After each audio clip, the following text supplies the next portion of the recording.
মাঝে মধ্যেই আমার জামাইয়ের সাথে যখন আমি ঝগড়া করি তখন রাগ করে খাওয়া দাওয়া বন্ধ করে দিই। আর আমার জামাই তখন এসে আমাকে বলে, তুমি তো অনেক বোকা, তুমি ঝগড়া করে নিজে খাওয়া দাওয়া বন্ধ করে দিলে তুমি তো শক্তি পাবে না আমার সাথে ঝগড়া করার। তো ঝগড়া করলে তখন বেশি করে খাবে, বেশি করে খাবে, মাথা ঠান্ডা রাখবে যেন আমার সাথে ঝগড়া করার তুমি শক্তি পাও। আমিও ভেবে দেখলাম যে হ্যাঁ, ঝগড়া করে যদি আমি খাওয়া দাওয়া বন্ধ করে দিই তাহলে তো আমি অনেক দুর্বল হয়ে পড়বো, আমি তো ঝগড়া করতে পারবো না তার সাথে। আর ঝগড়ায় যদি আমি জিতি তাহলেই তো সে আমাকে বাইরে খেতে নিয়ে যাবে, শপিং করাবে, ঘোরাবে। আর যদি আমি খাওয়া দাওয়া নাই করি, অনেক দুর্বল হয়ে পড়ি, এগুলো তো কিছুই হবে না। তো আমি এখন ঝগড়া করলে আরও বেশি বেশি রান্না করি, ভালো ভালো রান্না করি, ভালো ভালো রান্না করে আমিও খাই, তাকেও খাওয়াই, যেন দুইজনই ঝগড়া করার শক্তি, এনার্জি থাকে। আর এত ভালো ভালো রান্না করার পর আমার হাজব্যান্ড এত খুশি হয়, আমাদের মধ্যে কী নিয়ে ঝগড়া চলছিল তাই আমরা দুজনেই ভুলে যাই। তো প্রত্যেকটা হাজব্যান্ড ওয়াইফেরই উচিত ঝগড়া করলে কিছুক্ষণ পর ভুলে যাওয়া যে কী নিয়ে ঝগড়া চলছে। ঝগড়া এমন কেন হবে যে 2 দিন 1 দিন ধরে চলতেই থাকবে? ঝগড়া তো যখন করেছি তখন, পরে তো ভুলে গিয়েছি কী নিয়ে করেছি।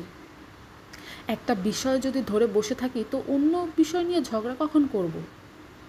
ঝগড়া তো এমন হবে যে এখন করেছি এখনই শেষ, আবার দুজন হাসবো, খেলবো, গল্প করব, খাওয়া দাওয়া করব। অনেকেই আছে ঝগড়া করে রাগ করে থাকে, বাপের বাড়ি চলে যায়, একজন আরেকজনের সাথে কথা বলে না অনেক দিন। আমাদের মধ্যে এটা কখনোই হয় না। আমরা ঠিকই ঝগড়া করি, কিন্তু কিছুক্ষণ পর আমরা সেই ঝগড়া ভুলে যাই। আমরা তখন খাওয়া দাওয়া করি, ঘুরি, গল্প করি, যে বিষয় নিয়ে ঝগড়া হয়েছে ওই বিষয় ওইখানেই শেষ। এইটাই না হওয়া উচিত একটা সম্পর্কে।